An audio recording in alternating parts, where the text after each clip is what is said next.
Corruption کے اوپر بڑی مشکلوں سے اس کے لیے کچھ اس کو بلانے کی کوشش کی. لوگ سڑکوں پہ لوگ سڑکوں پہ نکالے, شور مچ گیا. اب وہ سارا بیک ٹریک کر رہے ہیں کہ کسی طرح ہم اسے بچا لیں, کیونکہ یہ قانون کے اوپر ہے. آپ کبھی بھی کسی اسکینڈینیوین ملک میں اس چیز کا نہیں سنیں گے. جب وہ آئس لینڈ یا جدر پیدا یا فن لینڈ یا آئس لینڈ, جب اس کا ان کے پرائم منسٹر کا نام آیا پیناما میں, سارے لوگ اس کے گھر کے پاس پہنچ کے اس کو ریزائن کرنا پڑا. یہ صرف اور صرف جن معاشروں کے اندر قانون نہیں ہوتا, انصاف نہیں ہوتا, ادھر یہ لوگ ایک پریویلیج کلاس آ جاتی ہے. اور یہ جو آپ نے اگلی بات کی, یہ جو جب ایک پریویلیج کلاس آ جاتی ہے آپ اس کو ہاتھ نہیں لگا سکتے, تو وہ ملک کو تباہ کر دیتی ہے. کبھی بھی پٹواری, غریب, تھانے دار یہ چوری کریں گے, یہ ملک کو تباہ نہیں کرتے, کیونکہ یہ ان کے سوئس بینک اکاؤنٹس نہیں ہوتے یا ان کے میفیئر میں بڑے فلیٹس نہیں ہوتے. تباہ جو ملک میں کرتا ہے, جو آپ کی رولنگ ایلیٹ جب چوری شروع کرتی ہے, وہ پھر ملک تباہ ہو جاتا ہے. اور اس کی فیکٹ آئی پینل جو یونائٹڈ نیشنز کے سیکرٹری جنرل نے جو اپنے نیچے پینل بنائی ہے اور اس پہ بتایا کہ یہ امیر غریب ملکوں میں فاصلے بڑھتے جا رہے ہیں, تو انہوں نے ایکچولی سال کی پوری رپورٹ کیا انہوں نے کہا کہ غریب ملکوں سے ہر سال 1000 ارب ڈالر چوری ہو کے امیر ملکوں میں چلا جاتا ہے, منی لانڈرنگ ہو کے, اور آف شور اکاؤنٹس میں چلا جاتا ہے. تو یہ کوئی غریب لوگ تو نہیں کر رہے ہوتے, یہ ساری رولنگ ایلیٹ ملک سے پیسہ چوری کر کے باہر لے کے جاتی. کیوں کرنا پڑتا ہے؟ اگر میں اربوں روپیہ چوری کروں گا کسی ڈیل میں, تو میں بستر کے نیچے نہیں پیسہ چھپا سکتا, لہٰذا مجھے باہر بھیجنا پڑتا ہے. اور تو میں دگنا نقصان کرتا ہوں. پہلے میں چوری میں نقصان کرتا ہوں, پھر جب اس کو ڈالر میں کنورٹ کر کے باہر بھیجتا ہوں اس سے بھی بڑا نقصان کرتا ہوں, کیونکہ ملک میں افیکٹ ہوتا ہے آپ کی کرنسی. یہ منی لانڈرنگ سے آپ کا ڈائریکٹ امپیکٹ پڑتا ہے کرنسی پہ, اور کرنسی پہ امپیکٹ پڑتا ہے جب آپ کی وہ کرنسی گرتی ہے, ساری چیزیں مہنگی ہو جاتی ہیں, غربت پھیل جاتی ہے. یہ سارے غریب ملکوں کا یہ کہانی ہے. ہر جگہ لوگ بیٹھے ہوئے, ان کے حکمران جن کے بڑے بڑے محلات ہیں ساؤتھ آف فرانس میں, باہر آف شور اکاؤنٹس ہیں, سارے غریب ملکوں کا یہ حال ہے. اس لیے وہ غریب نہیں ہیں کیوں وسائل کی کمی ہے, اس لیے غریب ہیں کہ ان کی بھی رولنگ ایلیٹ اس طرح جو ہمارا انہوں نے جس کو اس ملک کو پلنڈر کیا ہے وہ یہی کر رہے ہیں سب. سو وہ اسٹرگل اصل میں یہ ہے ان کو قانون کے نیچے لانے. جب آپ رولنگ یہ طاقتور کو لے کے آتے ہیں قانون کے نیچے, تو پھر وہ جو حدیث ہے کہ بڑی قومیں تمہارے سے پہلے برباد ہوئی. جب آپ پریویلیج کلاس کے لیے ایک NRO دے دیتے ہیں ان کو اور غریبوں کو جیلوں میں ڈالتے ہیں, تو وہ پھر حضرت علی کا قول ہے کہ کفر کا نظام چل جائے گا, لیکن یہ جو ظلم اور ناانصافی کا نظام ہے یہ کبھی بھی نہیں چلا, یہ چل ہی نہیں سکتا کبھی. اور اس لیے ملک کے اندر یہ ہم پوری کوشش کر رہے ہیں لوگوں کو اس چیز کی اویئرنیس دیں. اس کے اندر انفارچونیٹلی ہوا کیا, جو ہماری خاص طور پہ پچھلے 35 سال کے اندر یہ جو اوپر جو کرپٹ مافیا ہے, جو بڑے خاندان آئے ہیں جنہوں نے بے دردی سے ملک کو لوٹا, انہوں نے جو سب سے بڑا ڈیمیج کیا ہے, پیسے سے بڑا ڈیمیج کیا ہے, انہوں نے کرپشن کو ایکسیپٹیبل کر دیا معاشرے میں. لوگ کرپشن کو برا نہیں سمجھتے. آپ کسی بھی, میں انگلینڈ کے اندر جتنی بھی ٹائم گزارا ہوں, کسی پولیٹیشین, بزنس مین, خاص طور پہ پولیٹیشین, اس کے اوپر اگر کرپشن کا ایلیگیشن لگ جاتا ہے کہ پبلک کا پیسہ چوری کرے, کسی نہ وہ کوئی اس کو پارٹی پہ بلاتا ہے, نہ اس کو کوئی کھانے پہ بلاتا ہے, نہ ان سے کوئی ملنا چاہتا ہے, ان کی ٹوٹل معاشرے کے اندر ان کو آسٹرسائز کر دیا جاتا ہے. اگر اب بدقسمتی سے اگر وہ ٹی وی پہ چلے جائیں تو ان سے وہ حال ہوتا ہے جو اسحاق ڈار کا ہوا تھا ہارٹ ٹاک کے اندر. کوئی بخشتا نہیں ہے ان کو, پبلک کی پیسے کی چوری کی کوئی معافی نہیں ہے. تو معاشرہ لڑتا اس سے.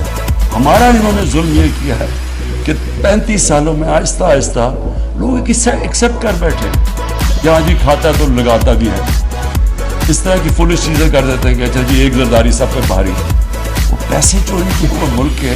تو ایکسیپٹ کر, جب یہ ایکچولی سب سے بڑی کینسر ہے کہ جب معاشرے کے اندر آپ جرم کو ایکسیپٹ کر دیں, آپ اس کو برا نہ سمجھیں. مولانا رومی کی صحیح ہے کہ ایک ان سے پوچھا قوم کیسے مرتی ہے, مولانا رومی نے کہا جب وہ اچھے اور برے کی تمیز ختم کرتی ہے قوم مر جاتی ہے. تو مورل کولیپس پہلے آتا ہے پھر فائنینشیل اور اکنامک کولیپس آتا ہے. تو اکرام میں پھر سے آپ کو مبارک دیتا ہوں, اور میں بالکل یاد ہے مجھے کہ جب ہم شروع کی تھی اور کوئی سمجھ نہیں تھی پالیٹکس کی, تب آپ نے مجھے ایس ایم ایس کا گارڈ دیا جو اس نے پوری ہماری مدد کی, جو ساتھ کھڑا رہتا تھا, اور ہمیشہ آپ نے فکر کی کہ اس پولیٹیکل جنگل کے اندر ایک نیا آدمی آیا ہے تو اس کو ضرورت ہے, تو آپ نے تب سے مدد کی, تو وہ میں کبھی بھی نہیں بھولوں گا. بہت بہت شکریہ اور بہت مبارک.